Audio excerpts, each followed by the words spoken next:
하나님 말씀은 느헤미야 2장 1절에서부터 10절입니다. 제가 읽겠습니다.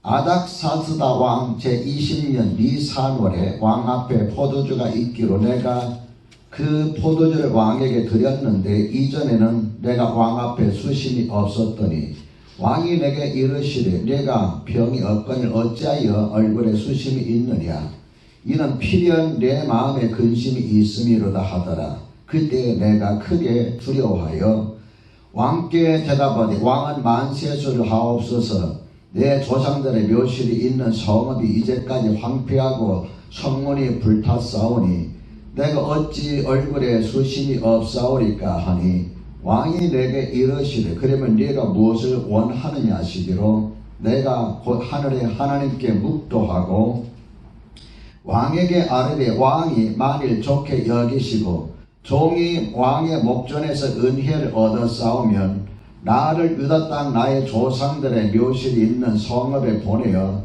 그 성을 건축하게 하옵소서 하였는데 그때 왕후도 왕 곁에 앉아 있었더라. 왕이 내게 이르시되 네가 몇 날에 다녀올 길이며 어느 때 돌아오겠느냐 하고 왕이 나를 보내기를 좋게 여기시기로 내가 기한을 정하고 내가 또 왕에게 아뢰되 왕이 만일 좋게 여기시거든 강 서쪽 총독들에게 내리시는 조서를 내게 주사 그들이 나를 용납하여 유다에 들어가기까지 통과하게 하시고 또 왕의 삼림감독 아삽에게 조서를 내리사 그가 성전에 속한 영문의 문과 성곽과 내가 들어갈 집을 위하여 들보로 쓸 제목을 내게 주게 하옵소서 하매 내 하나님의 선한 손이 나를 도우심으로 왕이 허락하고 군대 장관과 마병을 보내어 나와 함께하게 하시기로 내가 강 서쪽에 있는 총독들에게 이르러 왕의 조서를 전하였더니 호론 사람 산발랏과 종이었던 암몬 사람 도비아가 이스라엘 자손을 흥왕하게 하려는 사람이 왔다 함을 듣고 심히 근심하더라. 아멘. 오늘 하나님께서 우리에게 주시는 말씀은 느헤미야 2장 1절에서부터 10절입니다. 이 말씀을 통하여 당신의 기도 한계는 어디일까요? 당신의 기도 한계는 어디일까요? 이런 제목으로 말씀을 전하겠습니다. 오늘 본문의 내용은 지금으로부터 약 2400여 년 전의 이야기입니다. 이스라엘 백성들은 그 당시 최대 강국이었던 로마 제국과 치른 전쟁에서 패함으로 인해서 수많은 백성이 포로로 사로잡혀서 바벨론에 끌려와 살고 있었습니다. 그런 이후에 70년의 세월이 지나서 그들은 바벨론으로부터 3번에 걸쳐서 포로 생활을 끝내고 유대 땅으로 돌아오는 귀환하게 되는데 오늘 사건은 세 번째 포로 귀환을 가능하게 했던 역사적인 한 사건을 다루고 있습니다. 이 일을 주도한 사람은 바벨론 왕 아닥사스다의 술시종으로 있던 느헤미야입니다. 그는 포로로 잡혀있던 바벨론의 왕 앞에서 왕 술시종을 들며 살았지만 나중에는 예루살렘에 돌아와서 유대를 재건하는 유대의 총독이 되었고 종교를 개혁하는 종교개혁가가 되었습니다. 그가 그렇게 역사상 위대하게 살 수 있었던 까닭은 다름 아닌 그의 간절한 기도와 황폐해진 고국을 일으키고 싶었던 강한 희망 때문이었습니다. 그의 간절한 기도는 그의 꿈을 현실로 만들었고 절망 가운데 살던 유대인들에게 희망을 주었으며 내일을 향한 메시아의 비전을 갖고서 살아가도록 그들을 일으켰던 장본인이 바로 이 느헤미야입니다. 저는 느헤미야를 보면서 제 마음속에 얻은 결론이 뭐냐면은 기도는 꿈과 희망과 비전을 이루는 힘이다. 기도는 꿈과 희망과 비전을 이루는 힘이다. 저는 이 사실을 늘 깨닫습니다. 오늘 하나님께서 우리에게 주시는 메시지 하나씩 살펴보면서 함께 은혜를 나누도록 하겠습니다. 첫째로, 비록 낙심될지라도 기도를 포기해서는 안 됩니다. 비록 낙심될지라도 기도를 포기해서는 안 됩니다. 느헤미야는 기도의 사람이에요. 하나님은 그의 간절한 기도에 응답하셨고 또 하나님은 그 기도에 따라서 강력하게 역사하셨습니다.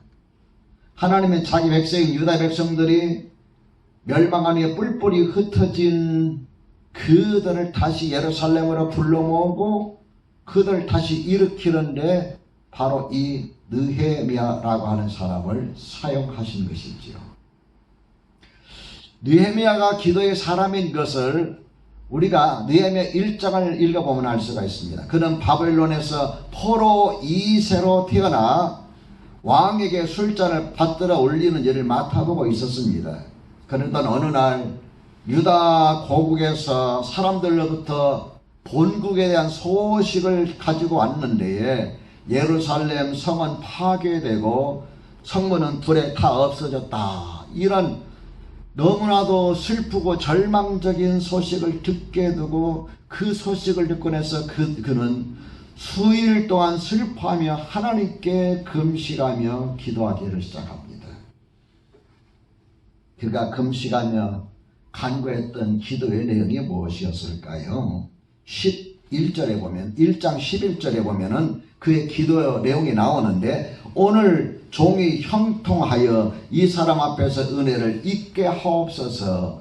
오늘 종이 형통하여 이 사람 앞에서 은혜를 잊게 하옵소서. 이렇게 기도하고 있는데 이 말은 주님의 총애를 입어서 그 소원을 이루게 하소서라는 기도입니다. 그가 주님께 기도하는 소원이 무엇이었을까요? 그 희망사항이 2장에 나오는 내용이에요. 놀라운 사실은 하나님은 그의 기도대로 그가 희망하는 대로 그의 소원대로 이루셨다는 사실입니다. 제가 2017년도인가요? 북유럽 여행하고 돌아와서 새벽 기도 오려고 차를 운전하는데 차가 이상한 겁니다. 핸들을 돌리는데 뻑뻑해서 잘 돌려지지도 않고 핸들을 돌릴 때 타이어가 끽끽거리는 소리가 들리고 그 이상하다. 이 무슨 일 있을까? 보름 동안 운전을 안 했기 때문에 핸들이 뻑뻑한가? 아니면 어디 고장이 났는가? 그래서 차에서 내려가지고 차 한 바퀴를 싹 돌아봤어요. 돌아봤는데 운전석 쪽 타이어에 바람이 다 빠져 있는 거예요. 거기에 못이 박혀 있었던 겁니다. 여러분, 타이어에 바람이 빠졌으면 어떻게 해야 되겠죠? 요즘에는 보험회사 전화 상담실에 전화를 걸면은 제가 옵니다. 5분, 10분, 20분에 도착합니다. 그럼 그들이 와서 타이어를 이리저리 살펴보면서 구멍이 났는지 없는지 보고 구멍이 났으면 그 구멍을 메꿔 떼어주고 단순히 바람만 빠졌으면 바람을 불어 넣어주고 타이어가 찢어졌으면 타이어를 교체해 줍니다. 타이어에 바람이 빠졌으면은 차량을 잘 움직일 수 없듯이 우리도 마찬가지예요. 만일 나에게서 내일에 대한 희망이 전혀 보이지 않는다면 여러분 어떻게 하시겠습니까? 내 마음에 가득해야 할 내일의 희망이 자꾸만 사라진다면 어떻게 하시겠습니까? 아마 살려는 의욕을 잃어버리게 되고 뭔가 하고 싶은 시도조차도 하지 않게 될 겁니다. 마음에 희망이 빠지기 시작하고 사라지면 삶의 의욕을 잃어버리게 되죠. 요즘 20대, 30대들이 안고 있는 문제들이 바로 이거 아닙니까? 건강도 있고 학력도 있고 능력도 있는데 내일이 도무지 안 보이는 거예요. 지난번에 며칠 전에 TV에 뉴스에 보니까 30대가 직장 생활하면서 40년 동안 한 푼도 안 쓰고 모아야 45년이군요. 45년 동안 한 푼도 안 쓰고 모아야 집을 하나 살까 말까 하다. 그런 여러분 살아갈 의욕이 있겠습니까? 직장생활 의욕이 있겠습니까? 더군다나 요즘도 직장도 구하기 힘들잖아요. 그러니까 젊은이들이 좀 의욕을 잃어버려 상실했어요. 상실의 시대예요. 성도 여러분, 다윗은 시편 62편 5절에서 이렇게 말합니다. 나의 영혼아 잠잠히 하나님만 바라라. 나의 영혼아 잠잠히 하나님만 바라라. 물은 나의 소망이 그로부터 나오는도다. 하나님만 바라라. 그 말은 무슨 말입니까? 하나님 외에 바라볼 것이, 바랄 것이, 의지할 것이, 기대할 것이, 소망하는 바가, 희망하는 바가 아무것도 없다는 말이에요. 시편 42편과 시편 43편 읽으면 반복적으로 나오는 말이 있습니다. 내 영혼아 내가 어찌하여 낙심하며, 내 영혼아 내가 어찌하여 낙심하며 어찌하여 내 속에서 불안해하는가. 내 속에서 불안해 어찌하여 낙심하고 속에서 불안해하는가. 그러면서 이렇게 말하고 있습니다.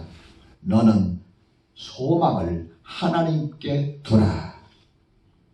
너는 소망을 어디에 두라? 하나님께 두라. 여러분, 우리가 하나님께 소망을 둬야 할 이유가 어디 있을까요? 하나님 바라볼 때에 소망이 생기고, 하나님 바라볼 때 우리 마음에 내일에 대한 희망이 다시 피어나기 때문입니다. 그러므로 하나님만 바라보시기를 주님의 이름으로 부탁합니다. 둘째로, 포기할 줄 모르는 기도는 우리 마음에 희망을 줍니다. 포기할 줄 모르는 기도는 우리 마음에 희망을 줍니다. 기도는 우리 마음에 희망을 불어넣어 줍니다. 다시 말씀드려서 기도한다는 것 자체가 우리 마음에 타의 바람이 빠져서 움직일 수 없는데 타의 바람을 불어넣듯이 기도하는 것 자체가 우리 마음에 희망을 불어넣어주는 작업이에요. 그러게 기도하면 마음에 용기도 생기고, 기도하면 마음에 희망이 생기고, 기도하면 내일이 보이는 거예요.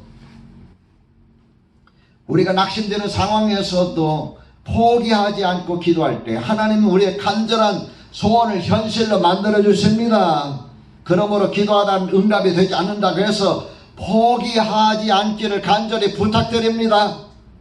우리 다 같이 한번 따라서 할까요? 하나로 교회는 기도를 포기할 줄 모르는 사람들이 모인 교회다. 다시 한번, 하나로 교회는 기도를 포기할 줄 모르는 사람들이 모인 교회다. 이런 교회라고 여러분이 믿으시면 아멘 합시다. 느헤미야는 고국에서 이런 참담한 소식을 듣고 언제까지 기도했을까요? 1장 1절에 기슬로월에 이 소식을 들었다고 그랬어요.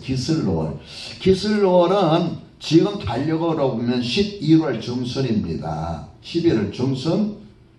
그 다음에 2장 1절에 니산월이라고 그랬어요. 오늘 본문 2장 1절에 니산월은 지금 달력으로 말하면 3월 중순, 즉 이때예요. 여러분과 내가 살고 있는 이 3월 이때쯤입니다. 이게 니산월에 해당돼요. 그러니까 기슬월에 11월 중순에 기도를 시작해서 니산월 3월 중순까지 기도했다니까 몇 개월입니까? 약 4개월입니다.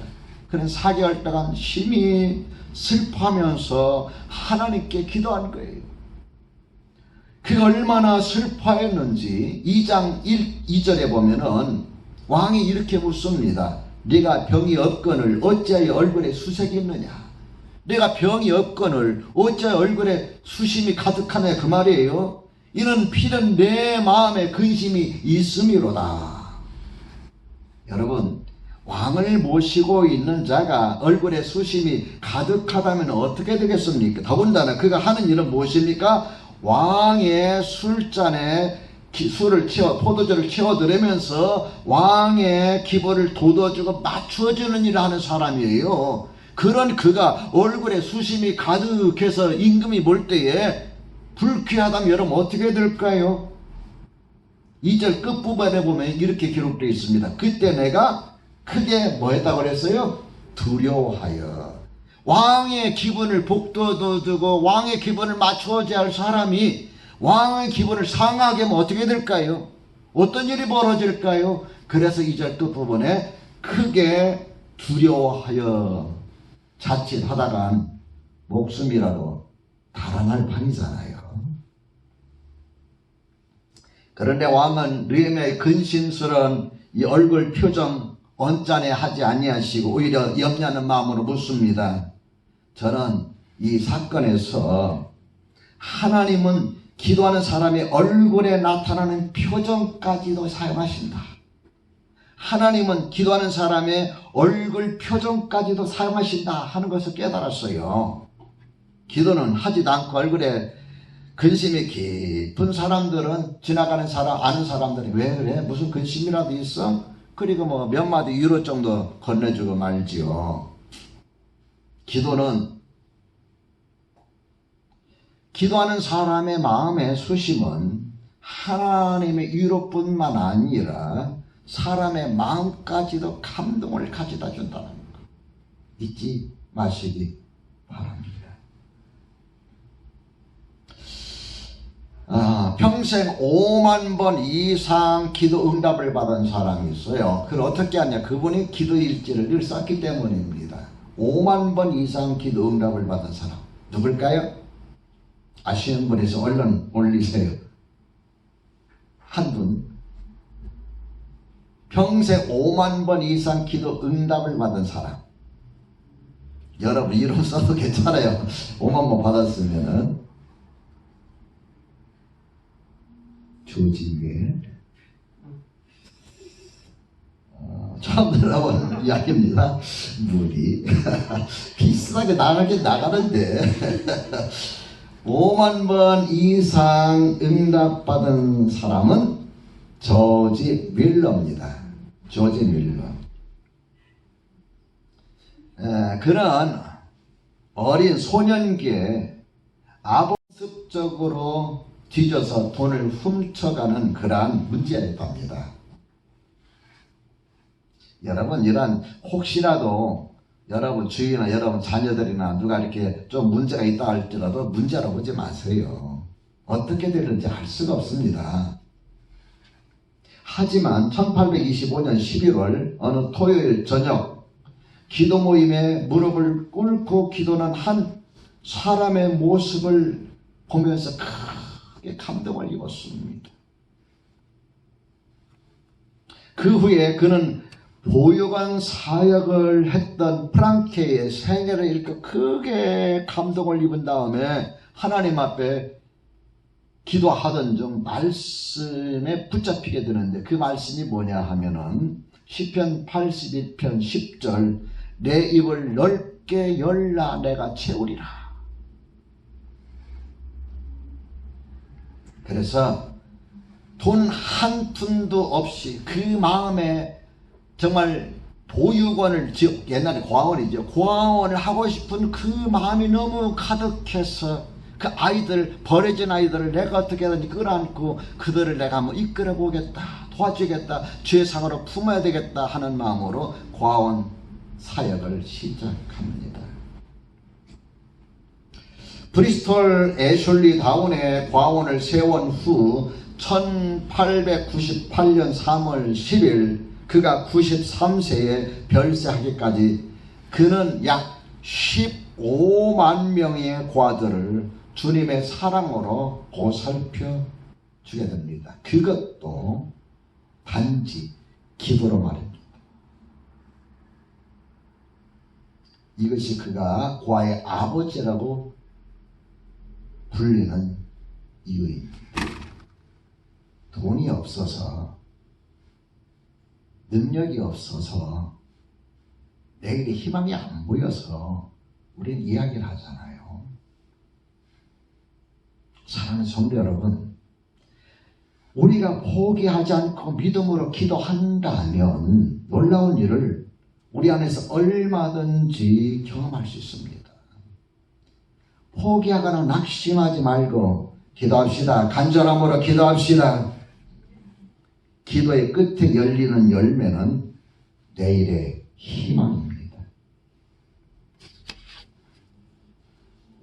셋째로, 간절한 기도는 불확실한 꿈을 현실이 되게 만듭니다. 여러분, 우리가 날마다 기도하는데 우리 기도의 한계점은 어디일까요? 오늘 설교 제목이 당신의 기도 한계는 어디일까요? 근데 기도의 한계점은 어디일까요? 생각해 보셨나요? 기도의 한계점은 나의 희망의 끝입니다. 다시 말씀드려서 내가 희망하는 거기까지입니다. 거기까지가 기도의 한계점입니다. 기도는 때때로 놀라운 결과를 가져오게 됩니다. 만일 낙심하지 않고 계속해서 기도한다면, 어떤 상황에서도 포기하지 않고 기도한다면 여러분의 기도는 여러분의 삶을 날마다 새롭게 만들 겁니다. 믿음의 기도는 여러분의 간절한 희망을 현실로 만들어낼 겁니다. 오늘 본문에 잠시 느헤미야와 왕이 나는 별 한번 보실까요? 3절을 보면은 느헤미야가 왕에게 이렇게 아뢰죠. 왕은 만세수를 하옵소서. 내 조상들의 묘실이 있는 성읍이 이제까지 황폐하고 성문이 불탔사오니 내가 어찌 얼굴에 수심이 없사오리까. 그러자 왕이 묻죠. 그러면 내가 무엇을 원하느냐. 자, 4절 말씀 같이 한번 읽어봅시다. 시작.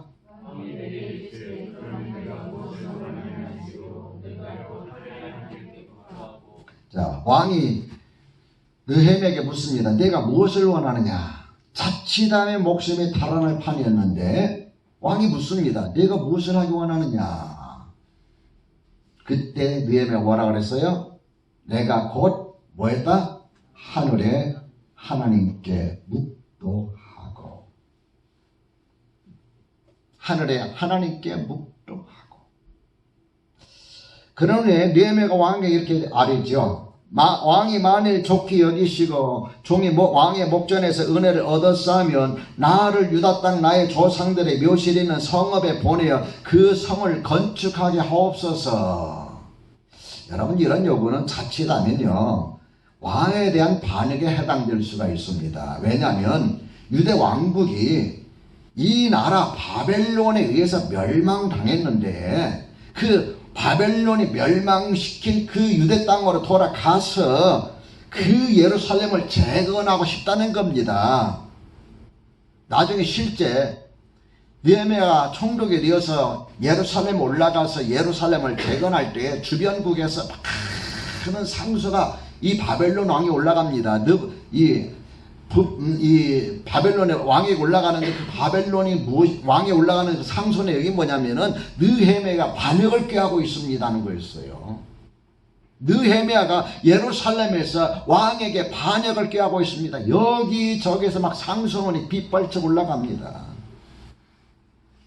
지금 느헤미야가 왕에게 요구한 이 요청은요 굉장히 위험한 요청이 있던 거예요. 근데 여러분, 재미있는 사실이 뭐냐면요 8절 끝부분을 한번 보시기 바랍니다. 내 하나님의 선한 손이 나를 뭐라 그랬어요? 도우심으로. 내 하나님의 선한 손이 나를 도우심으로. 여러분, 느헤미야가 왕에게 이렇게 요구했을 때에 왕이 느헤미야에게 다시 묻습니다. 그렇게 다녀오려면 얼마나 걸리겠느냐? 언제쯤 돌아올 수 있겠느냐? 그러면서 느헤미야를 유다의 총독으로 임명해주고 유다에 갈 때까지, 예루살렘에 갈 때까지 그를 안전하게 지킬 수 있는 군대 장관을 붙여주고 마병을 보쳐줍니다. 뿐만 아니라 유다에 가서도 필요한 자재들을 마음껏 조달할 수 있는 친서까지 친히 써서 손으로 편지를 써서 보내줍니다. 하나님은 기도의 사람인 느헤미야의 이 희망을 이렇게 현실로 만들어 주신 거예요. 왕은 그를 유다 총독으로 임명하고 예루살렘을 중건하도록 칙령까지 내려주신 겁니다. 그래서 여러분, 느헤미야가 예루살렘에 가서 예루살렘 성벽을 다시 세우고 다시 모든 종교 개혁을 일으키면서 나라를 일으키는데, 그때부터 시작해서 다시 한번 유대 왕국이 세워지게 되는 거예요. 그 흐름이 예수님까지 이어지게 되는 겁니다. 사랑하는 성도 여러분, 기도하는 사람의 마음에 품어진 꿈과 희망과 비전은 단 한 사람으로만 끝나지 않습니다. 하나님은 그를 그 시대의 사람들에게 영향을 주는 사람으로 쓰기를 기뻐하십니다. 믿으시면 아멘 합시다. 20세기 선교에 큰 영향을 끼쳤던 한 사람을 소개하고 싶습니다. 그는 고등학교를 졸업하고 이렇다 할 직장이 없어서 당시 장래 희망도 없었던, 막노동으로 여겼던 화물차 운전을 하게 됩니다. 여러분, 화물차 운전 얼마나 힘든 일입니까? 화물 트럭 운전이 힘들고 피곤할 때면 그는 술을 즐겨 찾곤 했어요. 그러던 어느 날 토요일 오후에 친구의 손에 억지로 끌려가지고 간 것이 예배당이었어요. 그 당시 참석한 모임은 청년회였습니다. 그러나 이 청년회가 매 주마다 암송대회를 했대요. 암송대회. 이 사람은, 이 청년은 그 암송대회 싫어서 빠져나가려고 하는데 자꾸 붙잡고 너도 한번 참가해봐라, 참석해봐라, 참여해봐라 자꾸 하니까 자기도 어쩌다가 암송대회를 참석하게 되는데, 그때 외웠던 성경이, 암송대회에 참석하게 되는데 그때 외웠던 성경이 요한복음 5장 24절입니다. 한번 찾아봅시다. 요한복음 5장 24절.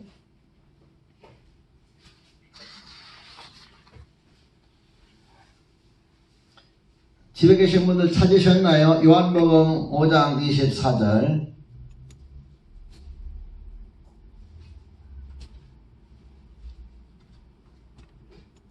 자, 찾으시면 읽어봅니다. 시작. 내가 진실로 진실로 너에게 이르노니 내 말을 듣고 또 나 보내신 이를 믿는 자는 영생을 얻었고 심판에 이르지 않으니 사망에서 생명을 옮겼느냐. 이 말씀을 암송하게 됐어요. 이 말씀을 암송하다가 자기 자신의 죄를 깨닫고 예수님을 영접하게 됩니다. 그때부터 그의 마음 가운데에 불타는 비전이 생기기 시작했어요. 내가 한 영혼을 주님께로 인도하자. 어떻게든 인도해내자. 그러면서 시작한 것이 내비게이토입니다. 내비게이토 선교의 창시자인 도슨 트로트맨 20살 때 이야기입니다. 그가 기도와 말씀으로 변화되면서 20세기 선교 사상 빌리 그레함 목사와 더불어서 그 시대에 영향을 끼쳤던 한 사람으로 평가합니다. 하나님은 기도하는 그를, 말씀을 사랑하는 그를, 하나님의 뜻을 그 마음에 비전으로 품고 사는 그를 20세기의 큰 그릇으로 사용하게 된 거죠. 사랑하는 성도 여러분, 부족한 사람은 하나님의 뜻을 이룰 수 없는 걸까요? 하나님이 사용하신 사람은 꼭 훌륭한 사람이었을까요? 조지 밀러 같은 사람도, 여러분 도슨 트로트맨 같은 사람도 그 당시 훌륭한 사람들이 아니었어요. 아버지 주머니를 훔치는 청소년이었고 그저 고등학교 졸업해가지고 할 것이 없어서 트럭하는 운전수에 불과했었습니다. 그러던 그가 그 마음에 주님 만나고, 그러던 그가 그 마음에 비전을 품고 주님 앞에 붙들려질 때 하나님께서는 그들의 희망만큼, 그들의 비전만큼, 그들의 기도만큼 사용하신 것입니다. 어떤 사람을 하나님께서는 사용하실까요? 그 마음속에 예수님을 주님으로 모시고 사는 사람, 예수님처럼 일하고 싶은 열정으로 가득한 사람, 하나님의 나라를 위해 헌신하고자 하는 사람, 하나님의 뜻을 이루고자 하는 사람, 그리고 그 일을 끊임없이 기도하는 사람, 어떤 상황 속에서도 절대 포기하지 않고 가슴에 희망을 품고 기도하는 사람을 하나님은 쓰시는 걸 기억합시다. 지금까지 여러분이 기도하면서 기도 한계에 부딪혔다면 기도의 한계에 도전해 보시기 바랍니다. 기도의 한계점을 뚫지 못하고 항상 제자들을 빙빙 돌고 있다면, 맴돌고 있다면 그 한계점에 도전할 수 있도록 한번 해보시기 바랍니다. 시편 81편 10절에 이렇게 말씀하시죠. 나는 너를 애굽 땅에서 인도해낸 여호와 내 하나님이니. 따라합시다. 내 입을 크게 열라 내가 채우리라. 아닥사스다 왕이 느헤미야에게 그러면 네가 무엇을 하느냐, 무엇을 원하느냐 물은 것처럼 오늘 이 시간 하나님은 여러분과 제게 묻습니다. 내 소원이 무엇이냐, 내가 무엇을 하기 원하느냐. 사랑하는 성도 여러분, 꿈과 희망이 여러분의 가슴에 잉태할 때까지 믿음으로 기도하십시오. 여러분의 가슴이 희망으로 부풀어 다시 부풀어 올 때까지 간절히 뜨겁게 기도하십시오. 절대 포기하지 않고 끈기 있게 기도하는 사람을 하나님이 쓰시는 걸 믿으시기 바랍니다. 느헤미야처럼 하나님의 나라를 가슴에 품으시기 바랍니다. 교회를 가슴에 품으십시오. 희망과 비전을 가슴에 품고 기도하십시오. 하나님은 우리의 이 기도를 결코 포기하지 아니하시고 반드시 이루어 주실 것을 확신하십시오.